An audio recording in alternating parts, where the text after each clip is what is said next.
We're all about pets. We're all about fun. We have the nicest people. Our deals are number one.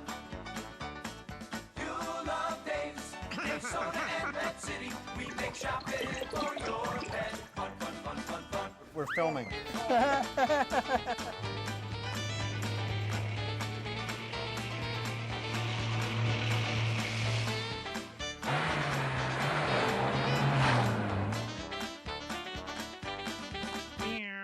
Well, hello everybody, and welcome to Dave's Pet Show. And this is kind of exciting. We're filming in our new Ludlow store. Today's Friday. We got our CO to open. We opened Tuesday morning.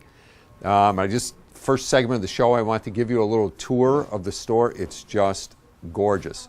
We're in the Ludlow Big Y Plaza, right off the Turnpike, next to Rockies. It's a big 10,000 square foot store. We got gazillions of everything in. Is that the proper terminology? Gazillions of everything in here, which some people would say a lot of inventory. So I would love to start just sort of walking through the store and giving you a tour. So you ready to follow me, Mr. Joe? All right. So we laid this out. We want to do this. This whole front end over here is all our made in the USA, and we're going to feature. All our stores are now featuring made in the USA treats. We're trying to get away from anything made in China for treats. You know, food, there isn't any made in China food, but for treats, it's not as easy as it sounds because the cost difference between what's made here and what's made in China is huge, but I think this is the wave of the future. I just got to point this out. I hope you do. I take a fish oil capsule every day, and my favorite treats in the whole world are these Yummy Chummy treats and and salmon oil. It's not only heart healthy for the dogs, but they're fabulous treats. They're fabulous treats for the dogs, and one of the reasons you can see them that I like them so much, which is especially true for older dogs, is they're soft. So dogs, senior dogs that have problems with teeth, you know, they're not real crunchy. But I'll read you the ingredients. So this one is the original salmon recipe. The ingredients are wild, which is a big deal, wild Alaska salmon, wheat flour, vegetable glycerin, potassium sorbate, which is the preservative, and just vitamins.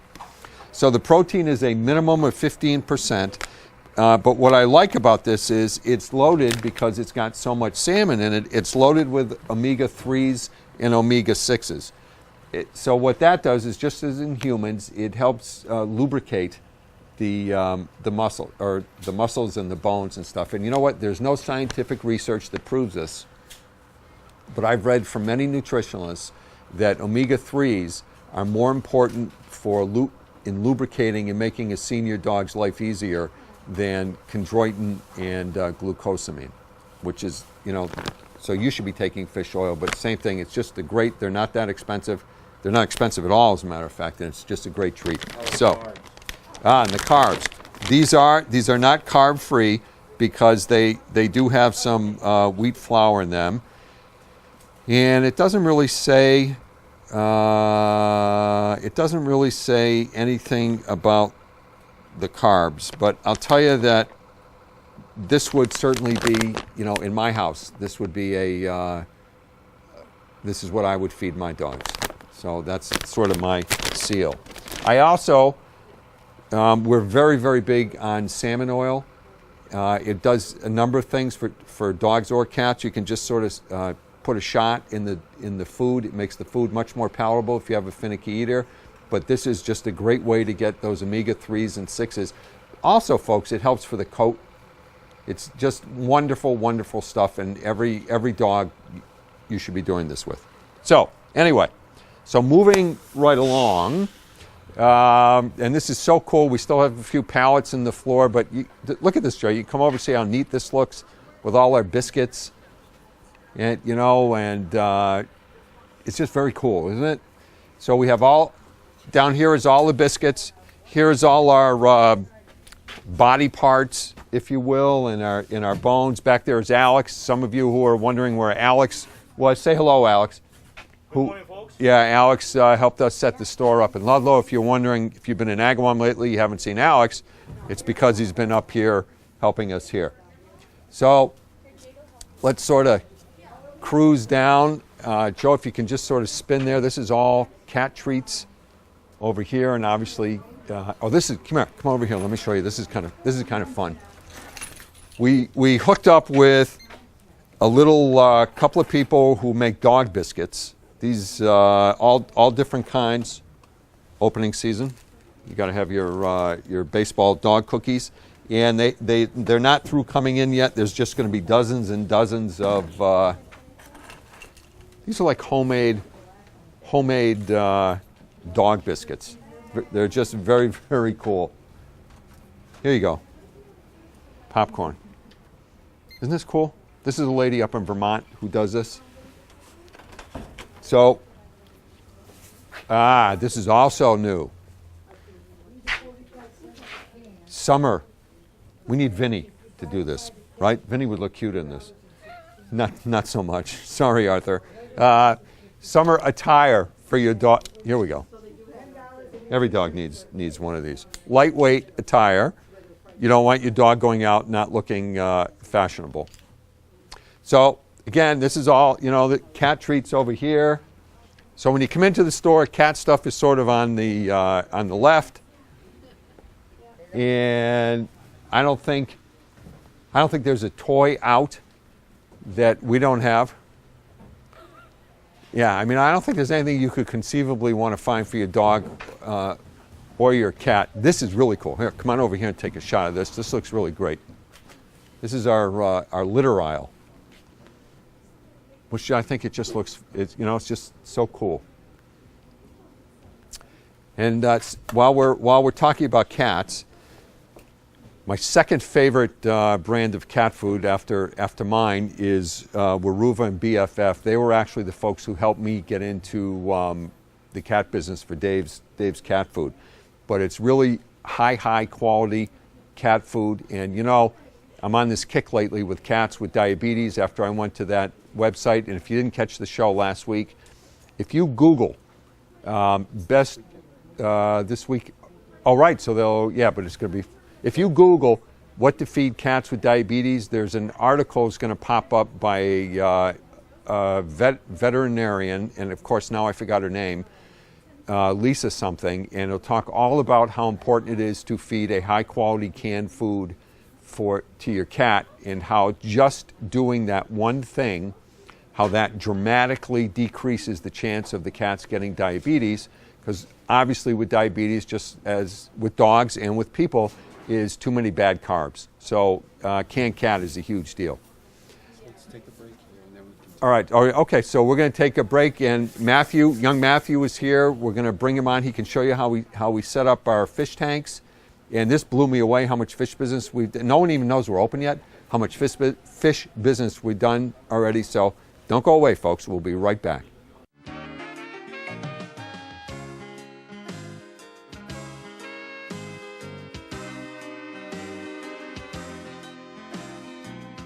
Dave Soda, Pet Food City, yeah.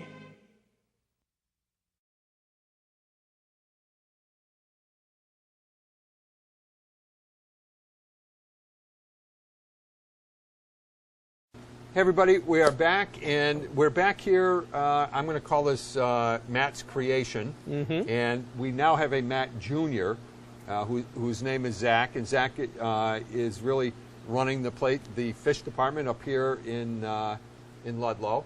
And I thought it would be interesting for Matt to show how you built, because Matt actually built this whole deal. This is right? all home built. This is all in-house building. So Yeah. thought it'd be interesting, rather than looking at the fish come around and take a look behind it, how all this works. Yes, so instead of, you won't have to watch this old house, you can just Watch this old pipe. this old pipe. Yeah, yeah. So let's see if we can all fit.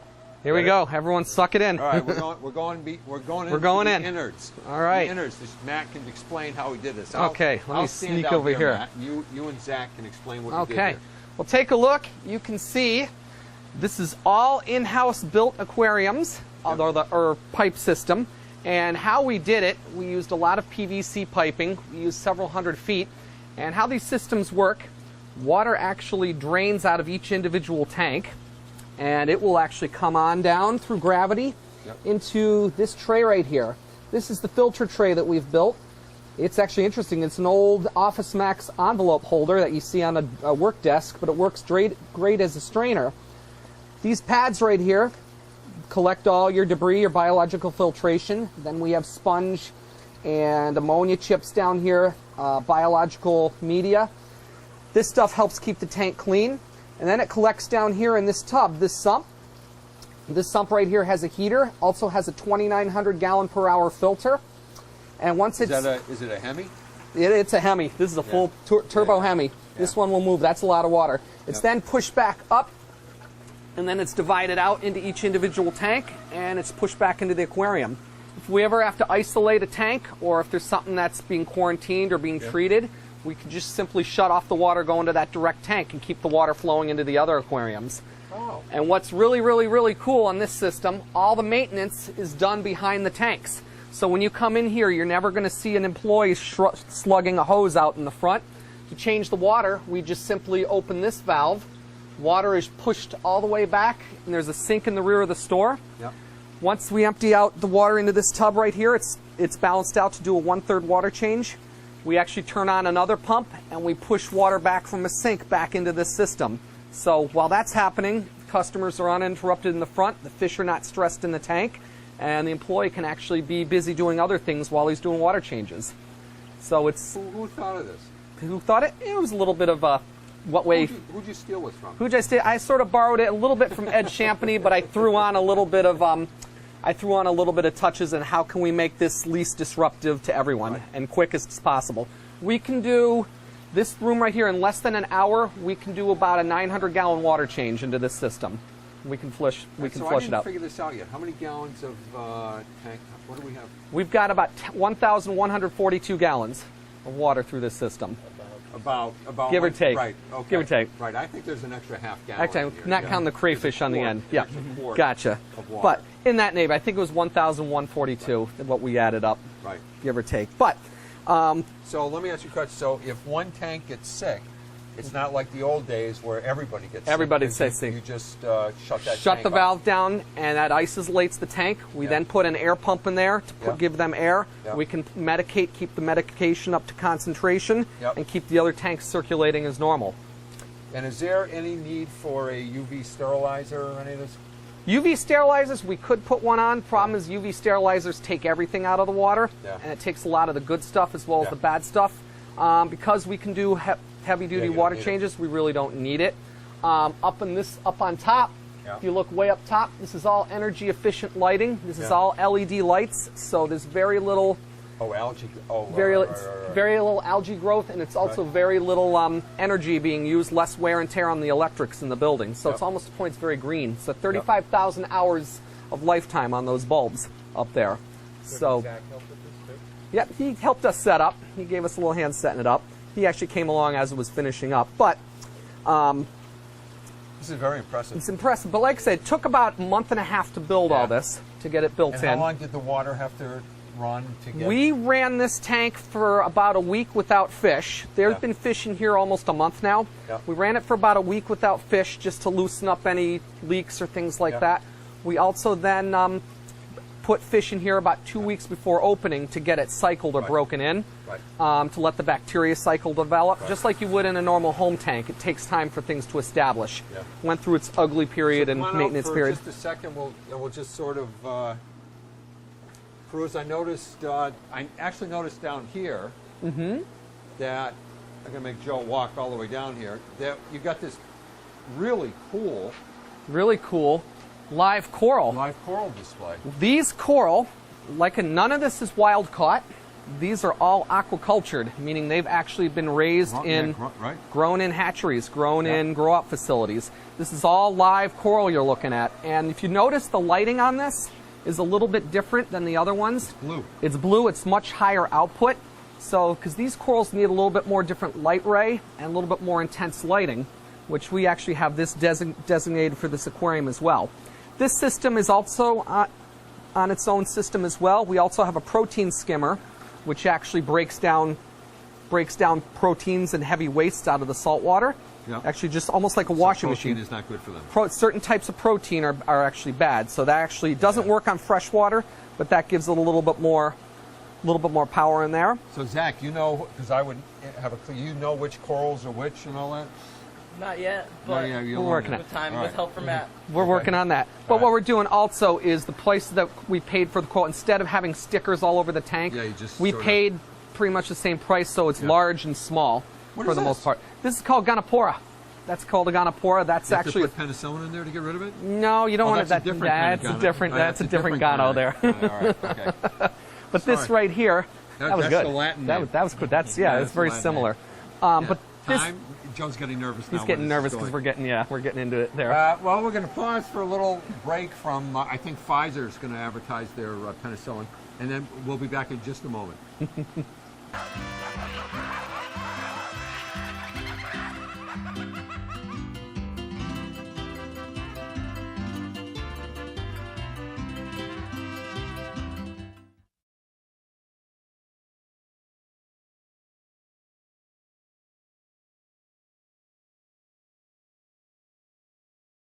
Well, now we're back. We decided to step away from the saltwater fish department, and Matt's here for his morning bath. They finally forced me in. Yeah, they did. And we got new tubs. These are the same tubs that we have in the Hadley store, by the way. The other one's are stainless steel, but these are really nice, huh? These are nice. These are actually really nice. Here's really cool. We got one for large dogs, like Matt. Matt's a large dog. Woof. And then we also got one. This is really cool for small dogs. So this is really the best thing. It's really a back saver. This is exactly, because these, you can do small dog and big dog in this tub. Yep. But this right here, right. if you have a little dog, when you're down in here working on your dachshund, that could be a pain. Just set them right up on top. You can bathe them. The water flows right into the tub normally. Yep. So folks, this is $12. We have these now in all our stores except for Carew Street, because we're still trying to hold out for a real groomer in Carew Street, but that search is not going as well as we'd like. So what I would like to do now is to walk over to my favorite place in the whole store, which is the crabs. Yes, it's the crabs. All right. We're going to walk through Reptile Way. Fish Tank Way, Reptile Way. Right. And take our place in our crab pavilion. Right. Look at that. So I love these guys. These are fun. These are really, here you go, Zach. These are a blast to keep. People love these. It's one of an easy pet for people to keep. Yep. You can actually use these for a classroom, nursery, anything like that. They actually like to be in social groups, as you can see. So a 10-gallon tank set up with, just like you see here, play sand or calcium sand. Yeah, what is this? This is actually just play sand, which works great for the crabs. You want to have at least a half an inch to an inch for them to actually burrow in, because they do like to burrow when they molt their skin. Yeah. How often do they do that? They do it every couple of months. It depends, like anything, how fast their growth rate is. Yeah. You do want to have plenty of extra empty shells in them for them to go in as well. Because you know why, folks? They're called hermit crabs for a reason. Mm-hmm. They're called hermit crabs for me. They'll go from one shell to another as they get bigger. So whenever you buy one of these, make sure you give them a couple extra shells. One of the crabs I met he's only a shell of his former self, but I thought that I shouldn't bring that up. That was not bad. All right, keep going. Anyway, as I was saying, a lot of these guys, people wonder about the football helmets. All those are just stuck right on top of their shell. They will go into any shell that they want, if it's a real shell or not. We've actually had them go into plastic toy shells. Oh. As long as it's clean and it's comfortable and they like it, they'll go into it. How big do they get? They don't need like bigger shells. Like pretty soon, do you have to get real football helmets? They do get to a good size. They do. I've seen them pretty much almost the size of half the size of a coconut or a grapefruit. So what kind of? Then what do you? Big shell. Big conch shell works great. Yep, they'll pick a big conch shell. We've actually had. Look at. You can see them walk right. And these guys, surprisingly, are quite long-lived. The record on these is over 30 years. You're kidding? Yep, that is the record. Somebody had 30 years. So 10 years on a hermit crab is not unheard of. It's not unheard of, these guys. And I see we have everything you need is... Everything you need right there.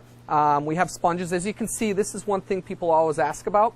These are sponge. They can actually come and actually drink off of that. Yeah. You want to have an area of fresh water for them to drink. And they also like saltwater bath, too. A little area for salt water for them to climb in. So I noticed we have football helmets. So we're getting the baseball ones around Yes, their baseball season has started, so we are going to be getting the Red Sox and Yankees and all that good stuff to go in here as well. But we have all baseball fans. We even have some natural ones in here, unpainted. These are just cartoon characters and So whatnot. if you were at the beach and you found a shell at the beach, you could use that. You don't know. I wouldn't. The reason why, because you don't know what kind of bacteria, you don't know what's died in that shell, you don't know what's still in there. It's just more hassle than it is to wash it and clean it. Any kind of diseases. Right, and if you it might get crabs or something. Yeah, exactly. You never Well, know. you never know. You know, do crabs get crabs? That's the big question there. Right. That's like, how do you treat a nervous tick? Yeah, there you go. Important thing. You should know these things are important. Every day, take a mist bottle and just sort of spray them. If the problem, a lot of people lose crabs because they forget to do that step and they dehydrate. So a big spray bottle, like I said, you can go ahead and spray the crabs there. Pull them down there. But spraying the crabs, actually, they have gills, almost like fish. So if they actually absorb oxygen through that, just like fish. But if they dry out, they actually will suffocate and dehydrate. So every day, go through with So it's really important that they drink. It's important that they drink, and it's important that they have, it doesn't turn totally bone dry. Because then, like I said, they just dry out on you. How often do you have to change the sand? The sand is, you can scoop clean as needed. If you see little droppings, you go through with like a scoop. But like I said, every couple of weeks you want to do a tear down.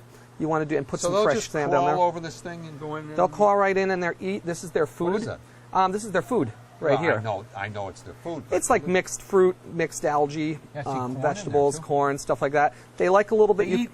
They eat anything that they could find on the beach. Pretty much. Most of it's algae and sea life that they're going to be going after too. But like I said, little pieces of cantaloupe occasionally they actually will eat, but small amounts. And like I said, important to keep them clean, and they like it above 72 degrees.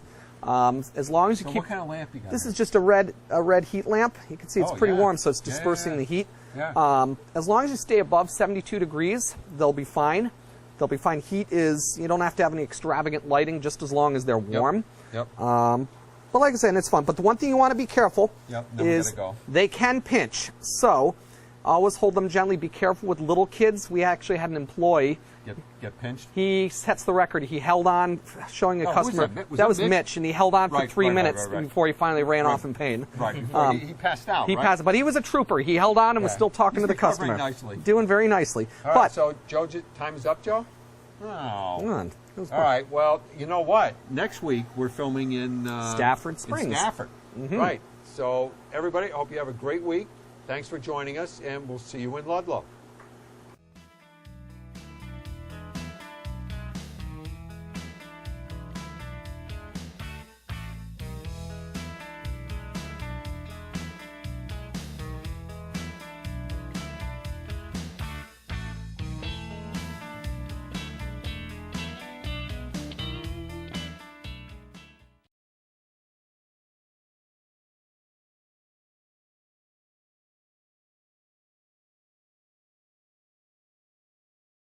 One, zero.